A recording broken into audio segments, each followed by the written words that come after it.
नमस्कार. सरकारने 1 एप्रिल 2025 ह्या तारखेपासून महाराष्ट्रामध्ये रेडी रेकनर रेटची इन्क्रीज करण्याचा एक निर्णय घेण्यात समोर येत आहे.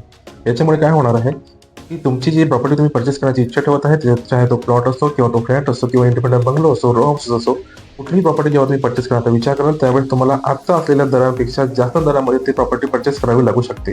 त्याच्यामुळे आपल्या खिशाला कात्री तर लागेलच, परंतु सरकारच्या खजान्यामध्ये जवळपास 75,000 करोड रुपयाचा टॅक्स त्यांना जमा होणार आहे. सरकार कुठल्याही पद्धतीने आपला रेव्हेन्यू कमी करण्याचा प्रयत्न अजिबात करत नाहीये आणि ह्याचमुळे त्याचा भुर्दंड जो आहे तो सामान्य नागरिकांवर पडणार आहे. रेडी रेकनरच्या रेटमध्ये 10% पर्यंतची इन्क्रीमेंट करण्याच्या सरकारचा हा जो निर्णय होणार आहे, त्याच्यामुळे काय होणार की तुम्ही जे प्रॉपर्टी पर्चेस करण्याची इच्छा ठेवत आहे ते प्रॉपर्टीमध्ये तुम्हाला एक्स्ट्रा 10% पर्यंत तुम्हाला व्हॅल्यू एक्स्ट्रा देण्याची गरज पडू शकते. त्याच्याने होणार असं की सरकारला राजस्व तर मिळत राहील, परंतु तुमच्या प्रॉपर्टी पर्चेस करण्याच्या स्वप्नावर आणखी भुर्दंड बसत जाईल. त्याच्यामुळे 31 मार्च 2025 ह्या तारखेच्या अगोदर जर तुम्ही कोणती प्रॉपर्टी पर्चेस केली तर तुम्हाला ते फायद्याचीही पडेल आणि तुमच्या बजेटमध्ये सुद्धा ती मिळून जाईल. सध्याच्या कंडिशनमध्ये नागपूरमध्ये अनेक सारे प्रॉपर्टीज जे लोक पर्चेस करण्याचा विचार करतात आहेत, तर तुम्ही विचार करत असाल तर तुम्ही नक्कीच ते 31 मार्चच्या अगोदर करून बघा, कारण की त्याच्यानंतर जो रेट वाढून जाईल त्याच्यामुळे तुम्हाला एक्स्ट्रा पैसे पे करावे लागतील. आता रेडी रेकनर रेट म्हणजे काय असतं नेमकं? रेडी रेकनर रेट म्हणजे सरकारद्वारे निर्धारित केलेली जमिनीचं बाजार मूल्य असं त्याचा अर्थ होतो. याचा अर्थ काय, तर सरकारला ह्या संपूर्ण भूखंडामध्ये म्हणजे संपूर्ण महाराष्ट्राच्या एरियामध्ये जितकी जमीन असेल तर प्रत्येक जमिनीचा अंश माहिती असतो आणि त्याच्यामुळे त्याची एक रेट ठरवलेला असतो.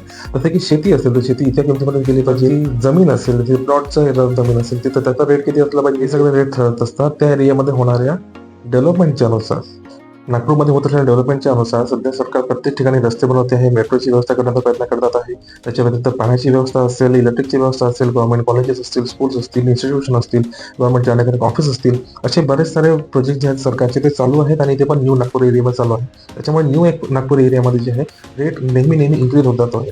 जसं की सध्या बेसा बेलतरवडी ह्या एरियामध्ये अगोदर तो रेट चालू होता 3500 रुपये पर स्क्वेअर फीट, 3600 रुपये पर स्क्वेअर फीट. आता तिथे सगळ्याच टाउनशिप जे आहे ते जवळपास 4,000 रुपये पर स्क्वेअर फीटच्या वरच्या किमतीमध्ये आपले फ्लॅट आणि प्लॉट सेल करतात आहे. त्याच्यामुळे सरकारला तर राजस्व मिळतो आहे, परंतु साधारण व्यक्ती जो ज्याला प्रॉपर्टी पर्चेस करायची इच्छा आहे त्याच्या खिशावर खूप मोठा भुर्दंड पडतोय.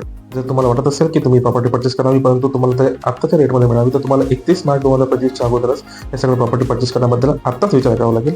फक्त 10 दिवस शिल्लक आहे, त्याच्यामुळे तुमच्याकडे जास्त कालावधी राहिलेला नाही आहे. त्याच्यामुळे तुम्ही नक्की विचार करा. आणि मी आता नगरीमध्ये काम करतो, मी सिनियर माझ्या तिथे आहे. तर तुम्हाला आमच्याकडचे बजेटवाले 2 BHK हवे असेल तर तुम्ही दिलेल्या नंबरवर लगेच मला संपर्क करा. माझा नंबर आहे 9021795065. माझं नाव आहे रोहित गवई. मी सिनियर सेल्स मॅनेजर आहे नगरीमध्ये. आपण माझे इतर व्हिडिओ सुद्धा बघू शकता आणि जर तुम्हाला योग्य वाटत असेल आपली प्रॉपर्टी तर तुम्ही नक्कीच मला कॉन्टॅक्ट करा आणि टाउनशिपला व्हिजिट करण्यासाठी या. धन्यवाद.